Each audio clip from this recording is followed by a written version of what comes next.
Hello guys, welcome to our channel College Tiffin. तो यार सीसेप की स्केड्यूल आ चुकी है। यहाँ पे ऑफिशियल वेबसाइट पे आपको डिस्प्ले कर दिया गया है कि 16 नवंबर को जो वैकेंट सीट्स का रिपोर्ट है वो आ जाएगा और 17 नवंबर से सारे प्रोसेस स्टार्ट हो जाएंगे। मतलब रजिस्ट्रेशन का प्रोसेस, चॉइस फिलिंग का प्रोसेस स्टार्ट हो जाएगा और 30 नवंबर तक सारा का सारा प्रोसेस एंड अप भी हो जाएगा।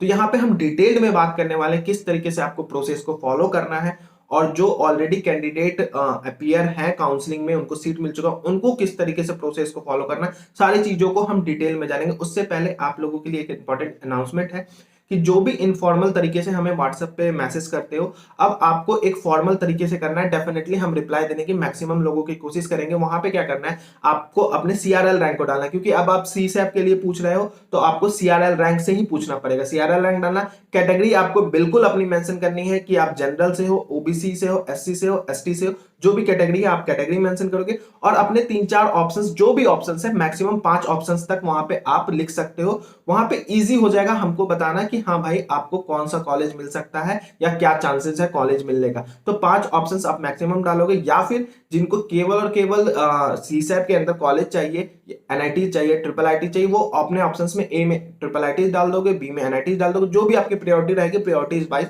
डाल दोगे। वहां से हम डेफिनेटली आपको रिप्लाई करने की कोशिश करेंगे। एक फॉर्मेट भी हम आपको डिस्क्रिप्शन में प्रोवाइड कर देंगे जिससे आप इजिली क्वेश्चंस को अपने पूछ सकते हो और उसी का रिप्लाई आएगा। फर्दर हम कोई भी रिप्लाई नहीं कर सकते क्योंकि टाइम लगता है यार, ठीक है। तो जैसे भी फ्री टाइम मिलेगा, एक बार एनालिसिस पूरा बन जाएगा तो हम आपको रिप्लाई करेंगे। और एक बार 6th राउंड का कट ऑफ आ गया, उसके बाद हम कुछ एनालिसिस अपने एप्लीकेशन पे भी लेके आएंगे, वहां से भी जाके आप बहुत सारी चीजों को समझ सकते हो। तो डेफिनेटली एप्लीकेशन भी डाउनलोड करके रखना, बहुत यूजफुल होने वाला है थ्रू आउट द काउंसलिंग, ठीक है।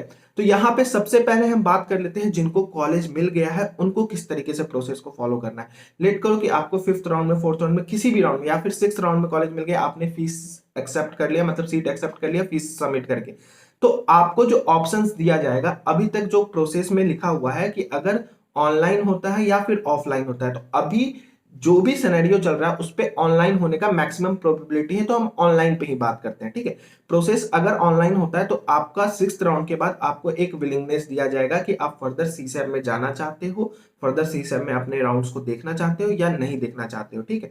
तो जो भी कैंडिडेट एनआईटी सिस्टम्स को लिए हुए हैं, मतलब कि एनआईटी जीएफटीआईज या फिर ट्रिपल आईटीज को लिए हुए हैं, उनके लिए ये सिंपल सा 7th और 8th राउंड बन के रह जाएगा। मतलब जिस तरीके से आप फ्लोट के ऑप्शन पे जाते थे अपग्रेडेशन के लिए, उसी तरीके से सीसैप में भी आप एंट्री मार सकते हो। आपके लिए कोई दिक्कत वाली बात नहीं है। आईआईटीज जो ले चुके हैं उनके लिए एक प्रॉब्लम है, क्योंकि फी जो है वो एडजस्ट नहीं होगा। एनआईटीज और सिस्टम्स वालों की फी एडजस्ट हो जाएगी नए इंस्टीट्यूशन जैसे ही आपको सीसैप में मिलेगा। लेकिन आईआईटीज का यहाँ पे फंडा थोड़ा सा डिफरेंट रहेगा। यहाँ पे क्या होगा कि आपकी जो पहले फी सबमिट की गई है उसको काउंट नहीं किया जाएगा। आपको फिर से रजिस्ट्रेशन और फिर से सारे प्रोसेस को एज ए न्यू कैंडिडेट ही टाइप, मतलब पार्टिसिपेशन फी देना होगा। सारी चीज को, प्रोसेस को आपको फॉलो करना पड़ेगा। तो इसलिए आप इस बात को समझ लेना कि पहले की फीस आपकी एडजस्ट नहीं होगी। तो देख के, सोच के, समझ के ही सीसैप राउंड में फर्दर स्टेप लेना आप। तो यहाँ पे जो भी कैंडिडेट एनआईटी सिस्टम को लिए हुए उनके लिए कोई चिंता करने वाली बात नहीं है। आपको विलिंगनेस प्रोवाइड हो जाएगा ऑनलाइन ही, और ऑनलाइन ही आप फर्दर आगे मूव कर सकते हो। तो आपके लिए एक बहुत बड़ा बेनिफिट हो गया कि सारी सिस्टम्स ऑनलाइन है, तो आपको जगह जगह दौड़ना भी नहीं, और इस राउंड का आप बिल्कुल पूरी तरीके से बेनिफिट उठा सकते हो, क्योंकि सीसैप राउंड में प्रोबेबिलिटी हाई हो जाती है आपको कॉलेज मिलने की। तो डेफिनेटली आपको एक अच्छा अपग्रेडेशन तो देखने को जरूर मिलेगा। तो जरूर इस राउंड में जाके अपने चांसेस को ट्राई करना, ठीक है। अब पूरे प्रोसेस को एक बार समझ लेते हैं। न्यू कैंडिडेट के लिए, पुराने कैंडिडेट के लिए, सारे प्रोसेस को हम सिस्टम वाइज समझते जाते हैं, डेट वाइज भी समझते जाते हैं, ठीक है। 16 नवंबर को आपको वैकेंट सीट्स का, जितना भी वैकेंट सीट्स आई होगी वो उसका डिस्प्ले हो जाएगा। उसके लिए भी वीडियो आएगी, चिंता नहीं करना, चैनल को सब्सक्राइब करके रखना है। फिर उसके बाद 17 नवंबर से रजिस्ट्रेशन स्टार्ट हो जाएगा। रजिस्ट्रेशन के लिए आपको एक पार्टिसिपेशन फी देना होगा। यहाँ पे अभी क्लियर नहीं किया गया है कि कितना फी देना होगा। प्रीवियस ईयर के अकॉर्डिंग 36,500 का फी डिपॉजिट करना पड़ता था फॉर पार्टिसिपेशन। ये पार्टिसिपेशन फीस होता था। इसका ये मतलब नहीं है कि ये फी आपको केवल पार्टिसिपेट करने के लिए डिपॉजिट करना पड़ता था। ये आपके फर्दर जो भी कॉलेज मिलता था उसमें एडजस्ट हो जाता था। अगर इनकेस कॉलेज नहीं मिलता था तो वो रिफंड हो जाता था, आपका कुछ अमाउंट डिडक्ट करके प्रीवियस ईयर 1500 था, इस साल शायद 2000 हो।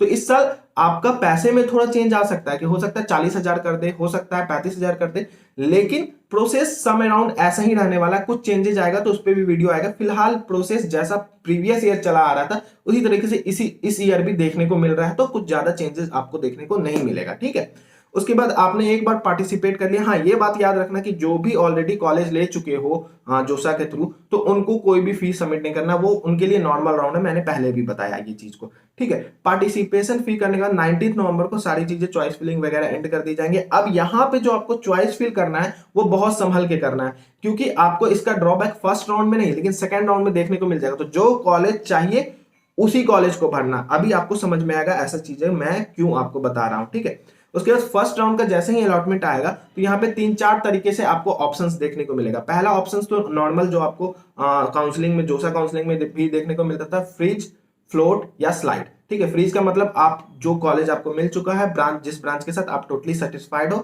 आप सेकंड स्पेशल राउंड में नहीं जाना चाह रहे हो, आप वही सीट के साथ अपना रिजर्व कर लेना चाह रहे हो, फर्दर कोई भी अपग्रेडेशन नहीं चाह रहे हो, तो आप फ्रीज का ऑप्शन ऑप्ट कर लोगे। स्लाइड मतलब आप इंस्टीट्यूट के साथ सेटिस्फाइड हो लेकिन जो ब्रांच मिला उससे अपर ब्रांच पे जाना चाहते हो, अपने अपर चॉइस में जो ब्रांचेज, इंस्टीट्यूट सेम रहे लेकिन ब्रांचेज आपको हाई चाहिए, तो आप स्लाइड का ऑप्शन ऑप्ट करोगे। फ्लोट वाले का सिंपल सा मतलब है कि आपको जो कॉलेज मिल चुका है वो एज इट इज आपके पास बना रहेगा, फिर आप अपर प्रेफरेंस ब्रांच आप चेक करना चाहते हो तो आप फ्लोट का ऑप्शन ऑप्ट कर लोगे अपर अपग्रेडेशन के लिए। फिर आपका इंस्टीट्यूट भी चेंज हो सकता है, ब्रांच भी चेंज हो सकता है। एक बात समझ लेनी है कि जिनको भी 6th राउंड तक सीट मिल चुका है और सीसेम में जा रहे हैं, अगर आपको नया सीट अलॉट हो जाता है तो आपका प्रीवियस सीट जो है वो चला जाएगा। ठीक है, तो आपको एकदम लिमिटेड चॉइस भरना है वहां पे। ऐसा ना हो कि आप उसके कुछ ऐसा चॉइस भर दो जो आपको नहीं चाहिए तो फिर ये सीट चला जाएगा, वो सीट मिल जाएगा तो आप कोई भी क्लेम नहीं कर सकते हो, लेकिन वो सीट एज इट इज बरकरार रहेगा जब तक आपको नया सीट ना मिले। तो इसलिए एकदम लिमिटेड में चॉइस आपको भरनी है। उसके बाद यहाँ पे जैसे ही आपका सेकंड ऑप्शन मिलेगा, surrender and participate in next round. इसका मतलब क्या है कि आपको सीट मिल गया लेकिन आप उसके साथ फिर भी सेटिस्फाइड नहीं हो, क्योंकि आपको जैसे ही सीट मिलेगा एक नया पेमेंट करना पड़ेगा।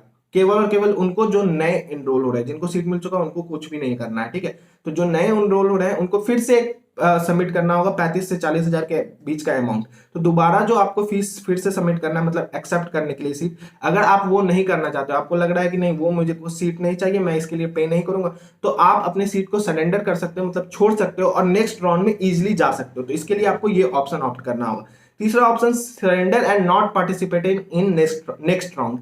इसका मतलब क्या है कि आपने अपनी सीट को सरेंडर भी कर दिया और आप चाहते हो भैया मुझे अब नेक्स्ट ईयर अपीयर करना है, मुझे कोई भी सीट अब आगे के राउंड में जाना ही नहीं है, मेरे को मेरा पैसा वापस चाहिए, जो भी पार्टिसिपेशन फी है उसको डिडक्ट करके। तो आप इस ऑप्शन को ऑप्ट कर लोगे, सरेंडर कर दोगे और नेक्स्ट राउंड के लिए आप नो कर दोगे कि हम हमें नेक्स्ट राउंड में नहीं जाना है।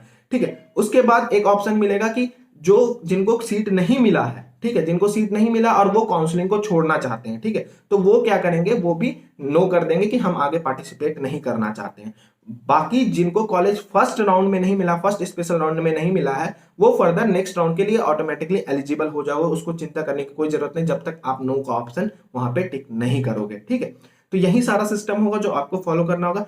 अब यहां पे जैसे ही सेकेंड राउंड स्टार्ट होगा और उसकी रिजल्ट आएगी, फिर आपको कोई भी ऑप्शन देखने को नहीं मिलेगा। ठीक है, इसलिए मैं बोल रहा था कि जो भी आपको चांसेस है फर्स्ट राउंड तक मिला, लेकिन चॉइस फिल तो एक ही बार हो रहा है आपका। ठीक है, तो चॉइस फिलिंग में आपको फर्स्ट राउंड का केवल सोच के नहीं चलना है, आपको पूरा का पूरा राउंड करना है, क्योंकि सेकंड राउंड में आपको कुछ भी देखने को नहीं मिलेगा, ना चॉइस फिलिंग देखने को मिलेगा, ना चॉइस मॉडिफिकेशन, ना ही आपको कोई फ्रीज, फ्लोट और स्लाइड का ऑप्शन देखने को मिलेगा। अगर आपको सेकंड राउंड में आप जाते हो, आपको सीट मिल जाता है, तो आपको वो सीट एक्सेप्ट करना ही पड़ेगा, वरना आपकी जो फी है वो रिफंड नहीं होगी। तो इस बात को याद रखना है कि आपको अपने चॉइसेस को स्पेशल राउंड में पहले ही फी इसलिए सबमिट कराया जाता है कि आप सीरियस कैंडिडेट हो उस सीट को लेने के लिए। तो आपको अपने चॉइसेस को इतने बेहतरीन तरीके से रेडी करना है कि जो नहीं चाहिए, जिसमें भी डाउट है, आप उसको उस चॉइस फिलिंग में नहीं भरोगे, क्योंकि एक बार आपको मिल गया तो इसका ड्रॉबैक आपको देखने को मिल सकता है। ठीक है, हालांकि आप सरेंडर करके आगे बढ़ते हो तो लेट करो, उसके ऊपर भी कोई ऐसा चॉइस डाला हुआ है आपने जो कि आपको नहीं चाहिए, तो फिर वो चॉइस मिल जाएगा आपको। ठीक है, इसलिए आपको बहुत लिमिटेड वे में अपने चॉइस को भरना है, जो चाहिए एग्जैक्टली जो एकदम ले सकते हो उसी चॉइस को भरना है। और अगर आपको दिक्कत आ रही है तो अपने कंफ्यूजन को आप हमें व्हाट्सअप भी कर सकते हो, ABC करके एक फॉर्मल तरीके से। डिस्क्रिप्शन में मैं एक फॉर्मेट दे दूंगा, उस फॉर्मेट के थ्रू आप इजीली पूछ सकते हो। जितना भी हो सकेगा सिंगल हैंडेड, जितना भी हो सकेगा हम रिप्लाई करने की कोशिश करेंगे। यूपीएस में भी हमने 600 प्लस मैसेजेस की रिप्लाई किए थे, यहाँ पे भी हम कोशिश करेंगे कम से कम 500 प्लस के मैसेजेस के रिप्लाई हम डेफिनेटली कर दें। इस वीडियो के लिए इतना ही। Thank you and best of